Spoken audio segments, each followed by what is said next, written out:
7 News Alert, Henderson County deputies are searching for an escaped inmate. They say Eric Perez was behind bars, charged with breaking and entering and larceny.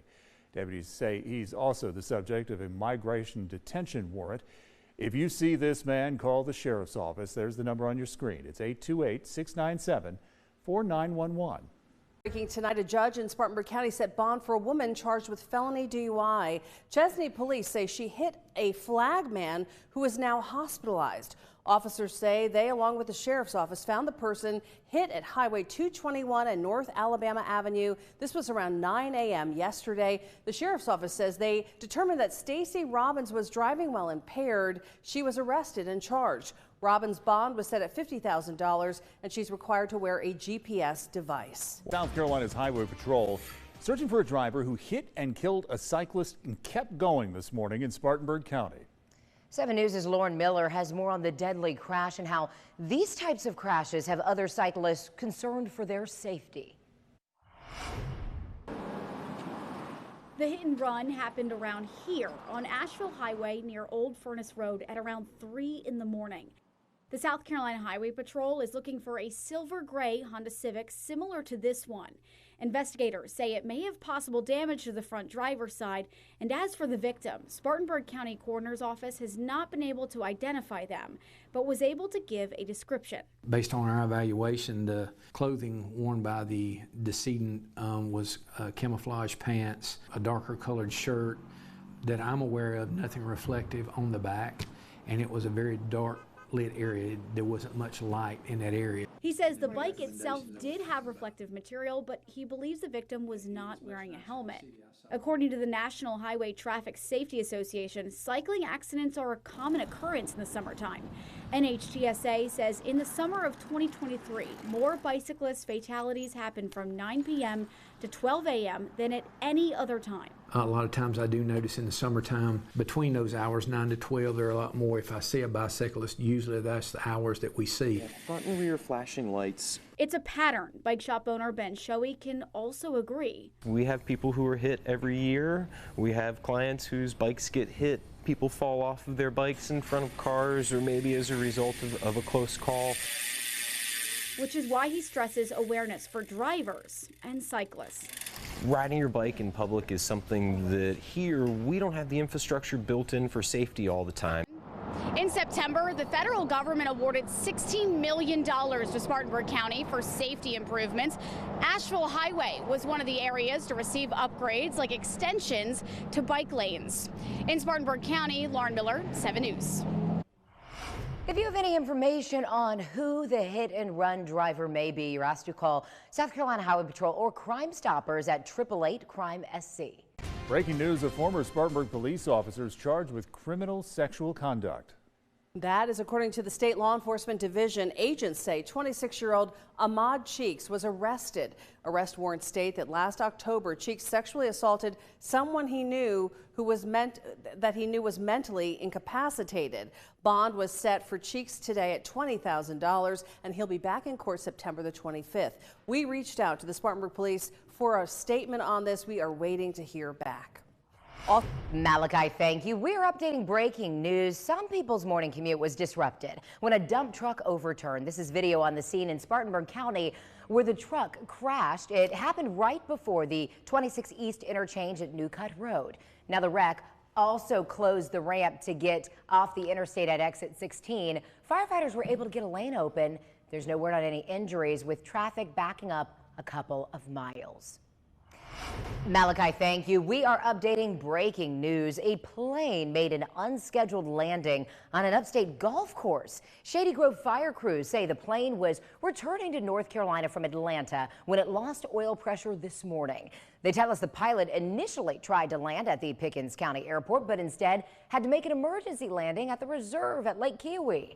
The pilot is safe and unharmed. Spartanburg have launched what they call a Save the Clock movement. The city's downtown clock tower is going to be moved later this year to make room for something new. Our Julia Keener reports. There's growing urgency around what to do with the downtown clock tower as City Council weighs public opinion and a construction timeline.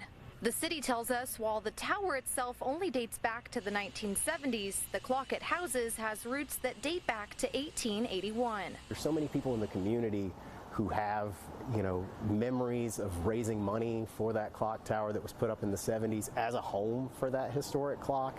And we want to be able to honor that legacy in addition to the legacy of the clock itself. Tony Eubanks and Wesley Stoddard are just two of the many students who remember raising money for the tower. Just an amazing project for the county and the city, and everybody was so a part of it.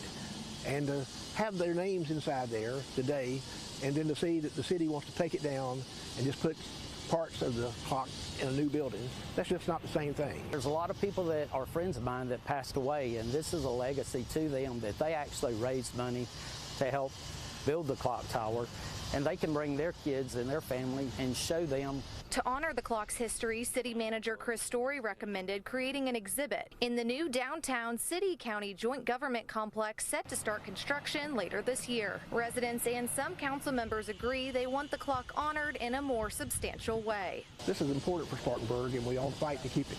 Over 1,400 others have signed a petition to keep the clock tower where it is, hoping the Heritage Act will help. The legislature had passed a few years ago that you can't touch monuments that were built in honor of a Revolutionary War, Civil War, anything like that. The clock tower is a staple of the city of Spartanburg, and it's been that way for many, many years, and I hate to lose that. The city says public feedback over the next few months will help guide their decision. In Spartanburg, Julia Keener, 7 News.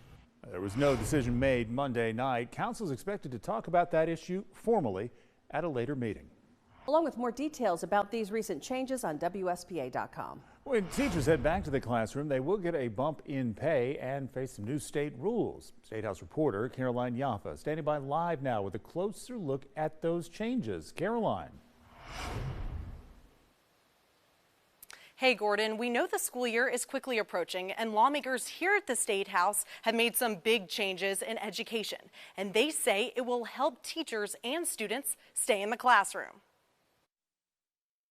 A huge percentage of the statewide bills signed by the governor this year were related to K-12 education. And I think that is an indication that both our elected officials and our state recognize the importance of education for the well-being of our children, for the future success of our state. Starting salaries for teachers in South Carolina will increase $1,500 with the main goal in mind, to retain teachers. We need them to stay in the classroom. We need to do whatever it takes to keep our teachers in the profession so that way they're there sharing the knowledge that they've gained to help our students grow. Governor McMaster has made this a priority, and he plans to raise it next year to make the starting salary $50,000. That way they're able to live. They don't have to work second jobs. They can just focus on the key job of educating our next generation without having to worry about how am I going to make ends meet. Also, the Educator Assistance Act passed unanimously in both chambers, and many teachers say it was the biggest win